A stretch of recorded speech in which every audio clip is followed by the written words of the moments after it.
विचारों में ताकत जो होती है ना, वो काम करती है। कहां कहां जाऊंगा, कहां कहां जाता हूं। अब तो शरीर भी काम उतना नहीं करता, लेकिन शिव का काम हो रहा है कि नहीं। एक बहुत बड़े पत्रकार ने मुझसे पूछा कि पूरे देश में शिव गुरु का काम चल रहा है, मैं तो घूमता हूं, इसका रहस्य क्या है। हमने कहा इसका रहस्य कुछ नहीं है। मैं कहां जाता हूं, 32 साल तो सरकार में था।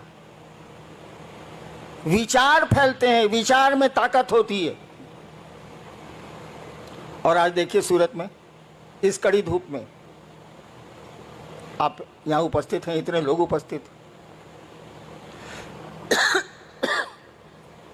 आइए देखते हैं कि आपने लिख के क्या भेजा है। ज्यादा देर बोलूंगा तो मैं 4 महीने से बीमार हूं, इसे बीच में ब्रेक दे रहे हैं। देखते हैं आप क्या लिख के भेजे हैं।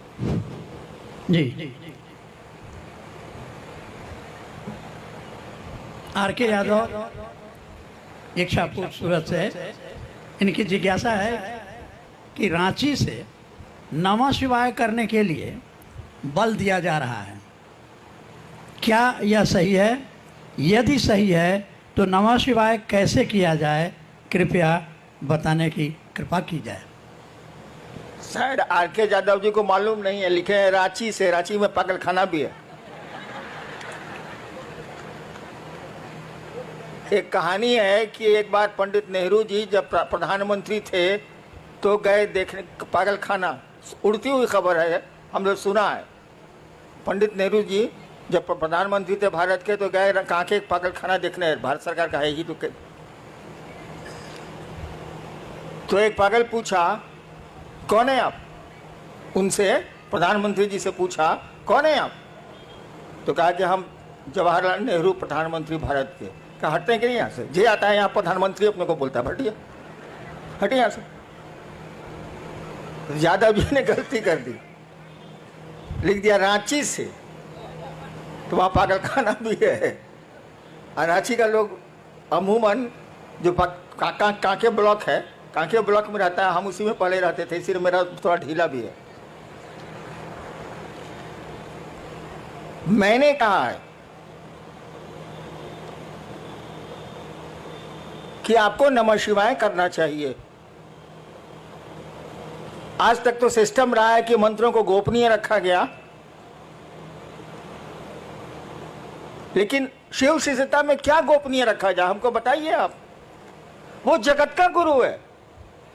जगत के एक एक आदमी को यह अधिकार है कि उस शिव को बिना किसी के परमिशन के वो अपना गुरु बना सकता है। विश्व गुरु है वो, तो उसकी चीजें कैसे गोपनीय रह सकती हैं। जिसके 5 चेला हो वो ना गोपनीय रखेगा, जिसका संसार ही चेला बन सकता है वो क्या गोपनीयता। तो हमने कहा कि आप नमः शिवाय करें, इस पंचाक्षर को करें आप, इससे आपके लौकिक कष्ट भी कम होंगे और थोड़ा मन भी आपका शिवगामी होगा, शिव की ओर चलेगा। नमः शिवाय करने का तो 2 ही तरीका है। एक, आप किसी माला पे कर सकते हैं 108 बार। दूसरा, सांस प्रश्वास भी एक माला है। माला कई तरह की होती है, कमल गट्टे की भी होती है, रुद्राक्ष की भी होती है, किसी चीज की हो सकती है, तुलसी की भी होती है।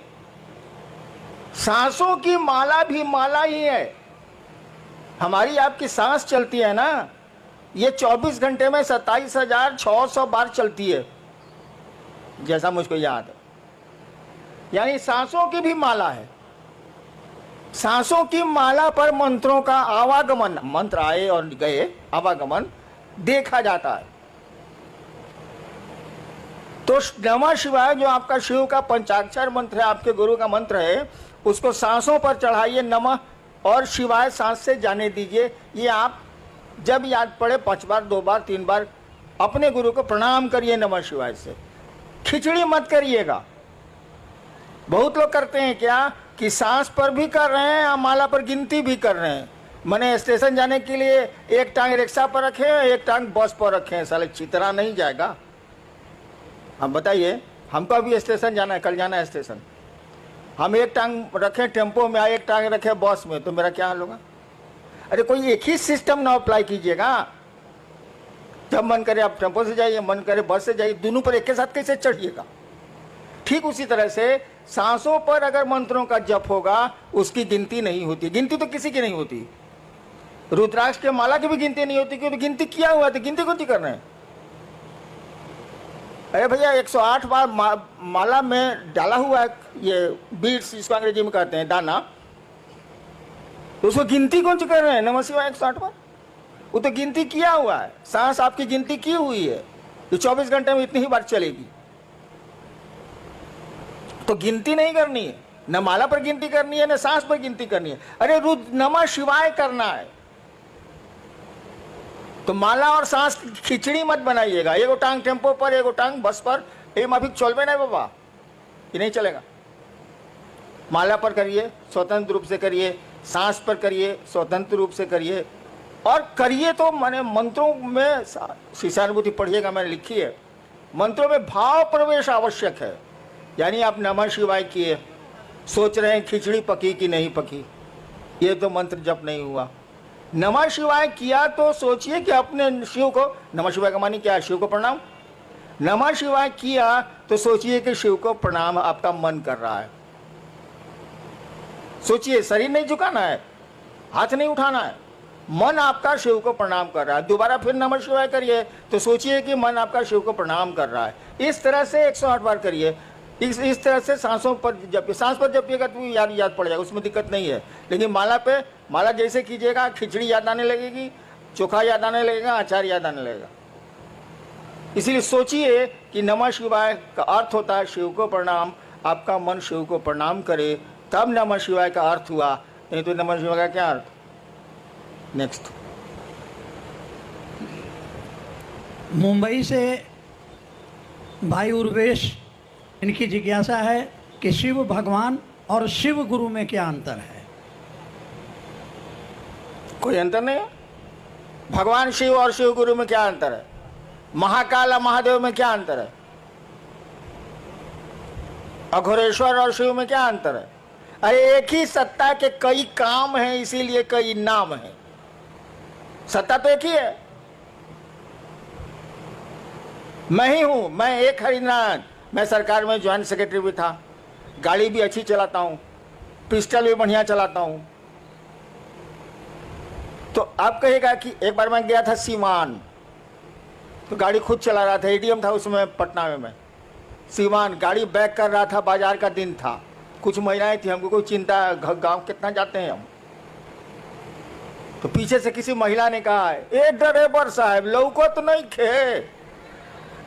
हमारा साथी बगल में बैठा हुआ था कि ए बॉस, आपको तो एडीएम से ड्राइवर बना दिया, तो जैसा काम कीजिएगा वैसा ही नाम न होगा। तो शिव गुरु और शिव भगवान शिव या कोई शिव का जो रूप है, सभी रूप उन्हीं के हैं, उसमें कोई फर्क नहीं पड़ता है, काम अलग अलग है, सो दिमाग में रखिएगा। गुरु से मांगिएगा तो जो चीज आपको आपके लिए गड़बड़ हो जाएगी भविष्य में वो नहीं देगा। महादेव से मांगिए तो लोक की शक्ति दे दिया ना, रहा न कोई रोन हरा। क्या मांग रहे हैं, किससे मांग रहे हैं, एक ही आदमी वो। गुरु से मांगिएगा तो वही देगा जो आपके लिए शुभ होगा।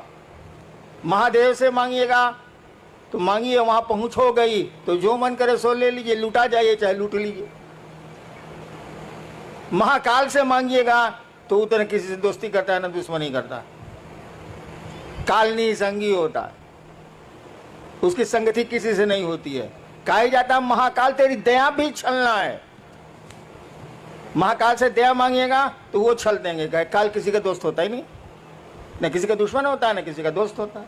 सत्ता तो वही है, एक ही शिव हैं, वही ज्ञानदाता के रूप में गुरु हैं, वे ही महाकाल हैं, वे ही सब कुछ। नेक्स्ट, ये